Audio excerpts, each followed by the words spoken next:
Hey guys, good morning. Welcome back to another pre market analysis video. First of all అయితే మనం last previous video అయితే ఎక్కడ చేసామో అక్కడ నుంచి అయితే వద్దాం.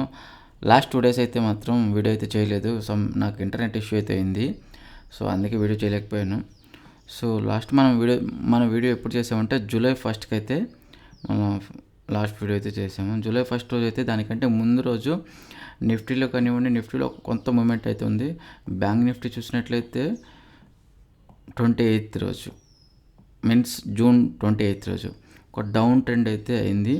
సో బేస్డ్ ఆన్ దట్ మనకి జూలై 1st అయితే కొంత సైడ్ వేస్ టు రివర్సల్ ఉండే ఛాన్సెస్ ఉంది. సైడ్ వేస్ టు రివర్సల్ అయ్యే ఛాన్సెస్ ఉందని ఎక్కువ శాతం అయితే అది చెప్పుకున్నాం. సో యాజ్ ఇట్ ఈజ్ చూసుకున్నట్లయితే కొంత చూడండి, అంటే ఒక అప్ ట్రెండ్ లాగా అయితే ఉంది కానీ నిఫ్టీ, బట్ కంప్లీట్గా అయితే కాదు. అంటే ఎక్కడైతే ఓపెన్ అయిన చోట నుంచి కంప్లీట్గా స్లోగా ఒక కైండ్ ఆఫ్ స్లోపింగ్ లాగా అప్ మూమెంట్లో ఉంది.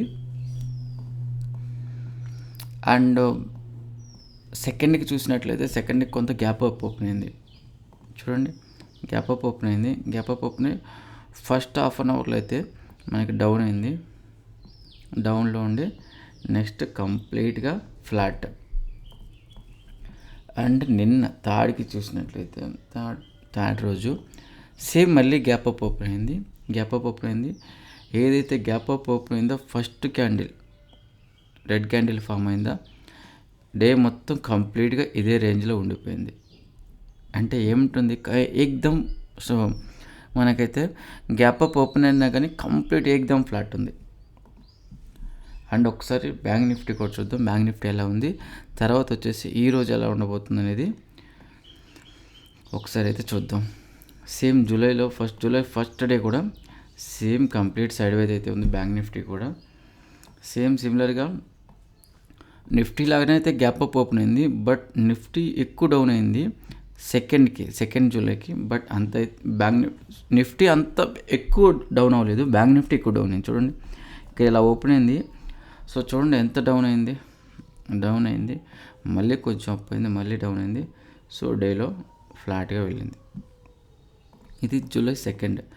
జూలై 3rd చూద్దాం. జూలై 3rd నిఫ్టీ చూసినట్లయితే చూడండి ఎలా ఉంది moment. And July 3rd bank Nifty first of all gap up open అయింది. ఈ క్యాండిల్ చూడండి ఎలా డౌన్ అయింది. ఇక్కడ బయ్యర్ చూడండి, ఇక్కడ ప్రైస్ పుష్ చేశారు, మళ్ళీ ఇమ్మీడియట్గా back to back big green candles. Then తర్వాత చూసినట్లయితే కంప్లీట్ ఫ్లాట్. సో ఇది అయితే నిన్న. అండ్ ఈరోజు ఎలా ఉండబోతుంది, ఈరోజు చూసినట్లయితే చూడండి ఒక 72 పాయింట్స్ అయితే పాజిటివ్ ఉంది నిఫ్టీ. సో నిఫ్టీ పాజిటివ్ అంటే ఇక్కడ చూడండి 290 అరౌండ్ దగ్గర ఒక 300 దగ్గర ఉందనుకోండి. ఇక్కడ నుంచి ఒక 70 పాయింట్స్ 70 పాయింట్స్ అంటే మనకి 300 నుంచి 360 ఈ రేంజ్ దగ్గర అయితే ఓపెన్ అవ్వడానికి అయితే ఛాన్స్ ఉంది. చూడండి, ఈ రేంజ్ 360 దగ్గర ఇక్కడ ఓపెన్ అవ్వడానికి అయితే ఛాన్స్ అయితే ఉంది.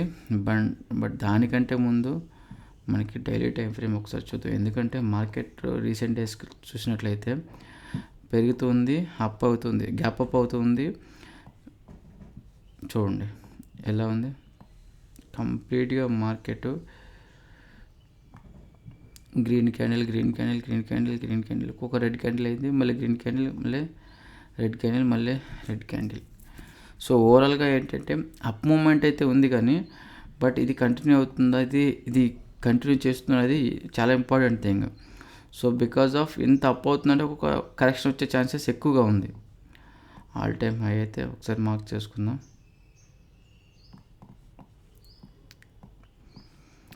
సో ప్రజెంట్ అయితే అప్ అవుతుంది కానీ బట్ డెఫినెట్గా ఒక కరెక్షన్కి అయితే హై ఛాన్సెస్ అయితే ఉంది.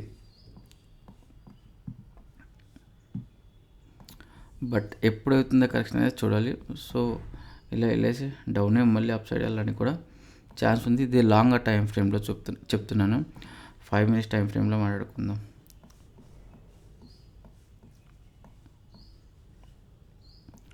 ఏదైతే ప్రీవియస్ డే హై ఉందో ప్రీవియస్ డే మార్క్ చేసుకున్నాం.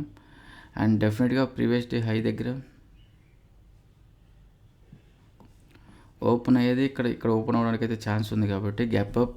అండ్ మెయిన్గా చూసుకున్నట్లయితే ఫ్లాట్గా ఉండడానికి ఎక్కువ ఛాన్సెస్ ఉంది. రీసెంట్ డేస్లో చూసినట్లయితే గ్యాప్ అప్ అవుతుంది, ఫ్లాట్ ఉంది, గ్యాప్ అప్ అవుతుంది, ఫ్లాట్ ఉంది. సో ఇప్పుడు కూడా మనకి ఇక్కడ ఏదైతే సపోర్ట్ లెవెల్ ఉంది, ఇది ఆల్ టైమ్ హై ఉందో దీనికంటే అబోవ్ ఓపెన్ అవ్వడానికి ఎక్కువ ఛాన్సెస్ ఉంది కాబట్టి మళ్ళీ అప్ సైడ్ అయితే ఎలాంటి రెసిస్టెన్స్ లేదు. సో కంటిన్యూస్గా అప్ అనేది చూపిస్తుంది అనేది చెప్పలేము కూడా, ఎందుకంటే రీసెంట్ డేస్లో కంప్లీట్గా ఫ్లాట్ ఉంది. సో ఆ ఫ్లాట్ ఉండడానికే ఎక్కువ ఛాన్సెస్ ఉంది. అండ్ రివర్స్ అయితే ఈ ఏదైతే ఆల్ టైమ్ హై ఉందో అది సపోర్ట్ అవుతుంది కాబట్టి దీన్ని టచ్ చేసి బౌన్స్ అవ్వచ్చు. ఇఫ్ ఇన్ కేస్ బ్రేక్అవుట్ అయితే డౌన్ సైడ్ ఇది మళ్ళీ ఫర్దర్గా కొంత డౌన్ అయితే అవ్వడానికైతే ఎక్కువ ఛాన్సెస్ ఉంది. ఇది డౌన్ అయితే ఇలా డౌన్ అవ్వచ్చు. అండ్ ఇది సపోర్ట్ తీసుకుంటే ఇక్కడ సపోర్ట్ తీసుకొని మళ్ళీ బౌన్స్ అయ్యి అప్ సైడ్ అయితే వెళ్ళొచ్చు. నిఫ్టీలో అయితే మనకైతే ఎక్కువ అయితే మూమెంట్ అయితే కనిపించట్లేదు, కొంచెం ఫ్లాట్ ఉండొచ్చు. ఆర్ఎల్స్ అప్ ట్రెండ్ కూడా పాసిబిలిటీ ఉంది. రీసెంట్ డేస్లో లాస్ట్ 3 days నుంచి అయితే కంప్లీట్గా ఫ్లాట్ ఉంది. బట్ ఫ్లాట్ ఉంది కానీ హై ప్రాబిలిటీ అంటే ఎక్కువ శాతం అప్ సైడ్ వెళ్తుందని చెప్పేసి కూడా అయితే చెప్పలేం. సో రీసెంట్ డేస్లో చూసినట్లయితే సేమ్ ఒకటే ట్రెండింగ్లో ఉంది మార్కెట్, కంప్లీట్గా సేమ్ ఫ్లాటే ఉందని అయితే చెప్పొచ్చు. సో విల్సి ఎలా ఉండిపోతుందో. హై ప్రాబిలిటీ అనేది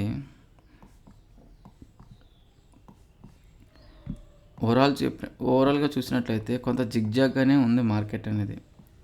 మార్కెట్లో కొంత అండర్స్టాండ్ చేసుకున్నట్టయితే కొంత కన్ఫ్యూజింగే ఉంది చూడండి.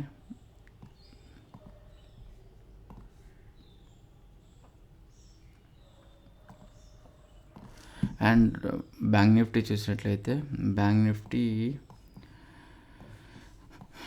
నిఫ్టీ కూడా కంప్లీట్గా ఫ్లాటే ఉంది. ఈ లెవెల్ అనేది బ్రేక్అవుట్ అయితే and Nifty gap up open అయితే బ్యాంక్ నిఫ్టీ కూడా గ్యాప్ అప్ ఓపెన్ అవుతుంది. సో చూడండి, మళ్ళీ ఏదైతే ఆల్ టైమ్ హై ఉందో ఆల్ టైమ్ హైని అప్ సైడ్ అయితే ఓపెన్ అవుతుంది కాబట్టి సేమ్ సినారియో మార్కెట్లో కొంత ఫ్లాట్ ఉండొచ్చు. ఫ్లాట్ అప్ ట్రెండ్ అయితే ఓకే, అప్ ట్రెండ్ అనేది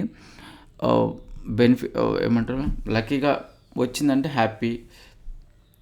ఆర్ఎస్ డౌన్ సైడ్ అయితే టచ్ చేసి బౌన్స్ అవడానికి అయితే ఛాన్స్ ఉంది. మోస్ట్లీ సైడ్ వైజ్కే ఎక్కువ ఛాన్సెస్ అయితే కనిపిస్తుంది. And if in case down అయితే ఈ సపోర్ట్ లెవెల్ బ్రేక్అవుట్ అయితే ఫర్దర్గా డౌన్, అలా సపోర్ట్ లెవెల్ దగ్గర బుల్లిష్ ప్రొజెక్షన్ ఫామ్ అయితే ఇక్కడ నుంచి అప్ వెళ్తుందని చెప్పేసి అయితే ఎక్స్పెక్ట్ అయితే చేయొచ్చు. సో బ్యాంక్ నిఫ్టీలో కొంత వైట్ సీపర్ కూడా ఉంది కాబట్టి కొంత సైడ్ వైజ్గా ఉండడానికి ఛాన్సెస్ ఎక్కువ కనిపిస్తుంది. రీసెంట్ డేస్లో సేమ్ అలాగే ఉంది. ఫిన్ నిఫ్టీ చూద్దాం ఒకసారి. ఫిన్ నిఫ్టీ ఎలా ఉన్నది, same fin Nifty bank Nifty similar move ఉంటుంది. చూడండి ఫిన్ నిఫ్టీలో ఎలా మూమెంట్ ఉందో సేమ్ బ్యాంక్ నిఫ్టీ కూడా సేమ్ మూమెంటం అయితే ఉంది.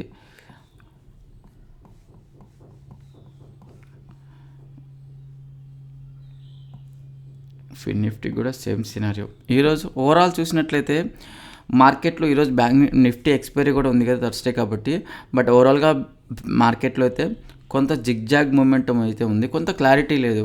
సో రీసెంట్ డేస్లో ఎప్పుడైతే సైడ్ వైజ్గా వెళ్తుందో మనకి మోస్ట్లీ ఒకటే పాయింట్ వెయిట్ చేయడం. దేనికోసం వెయిట్ చేస్తామంటే బ్రేక్అవుట్ కోసం. పర్ఫెక్ట్ బ్రేక్అవుట్ అయితేనే లాస్ట్ మీకు ఇదే విషయం డైలీ టైం ఫ్రేమ్లో చెప్పాను. రీసెంట్ డేస్లో కంప్లీట్గా మార్కెట్ అయితే సైడ్ వైజ్ ఉంది. చాలా రోజులు ఎన్ని రోజులు అయితే సైడ్ వైజ్గా ఉంటుందో మనం దేనికోసం వెయిట్ చేయాలంటే సేమ్ బ్రేక్అవుట్ కోసం, ఒక పర్ఫెక్ట్ బ్రేక్అవుట్ కోసం అయితే వెయిట్ చేయాలి. సో రీసెంట్ డేస్లో కూడా చూసినట్లయితే మనకి ఎట్లా ఉంది, కంప్లీట్గా గ్యాప్ అప్ ఓపెన్ అవుతుంది, సైడ్ వైజ్గా ఉంది, గ్యాప్ అప్ ఓపెన్ అవుతుంది, ఫ్లాట్ మార్కెట్. సో ఇలాంటి సినారియోస్లో ఏంటి, ఆప్షన్ బయ్యర్స్ కానివ్వండి, సేఫ్ ట్రేడర్స్ కానివ్వండి అవాయిడ్ చేయండి. బట్ వెయిట్ చేయండి బ్రేక్అవుట్ కోసం, ఒక పర్ఫెక్ట్ బ్రేక్అవుట్ కోసం అయితే వెయిట్ చేయడమే మనకైతే. బట్ ఇలాంటి మార్కెట్లో ఆప్షన్ సెల్లర్స్కి వర్కౌట్ అవుతుంది కానీ ఆప్షన్ బయ్యర్స్కి అయితే వర్కౌట్ అవ్వదు. ఆప్షన్ సెల్లర్స్ కూడా ఒక డైరెక్షన్ చూసుకునేసి, సో ఏదైతే సైడ్ వైజ్గా ఉంది కాబట్టి, సో బేస్డ్ ఆన్ దట్ వాళ్ళు పొజిషన్ అయితే తీసుకోవచ్చు. ఆప్షన్ సెల్లర్స్కి. ఆప్షన్ బయర్స్కి అయితే అవాయిడ్ చేయమని నేను చెప్తాను. ఇది గాయ్స్ వీడియో అయితే. వీడియో కనుక మీకు నచ్చినట్లయితే డెఫినెట్గా అయితే వీడియోని లైక్ చేయండి, షేర్ చేయండి. ఛానల్ అయితే సబ్స్క్రైబ్ మాత్రం చేయడం మర్చిపోవద్దు. Thanks for watching. Have a nice trading session.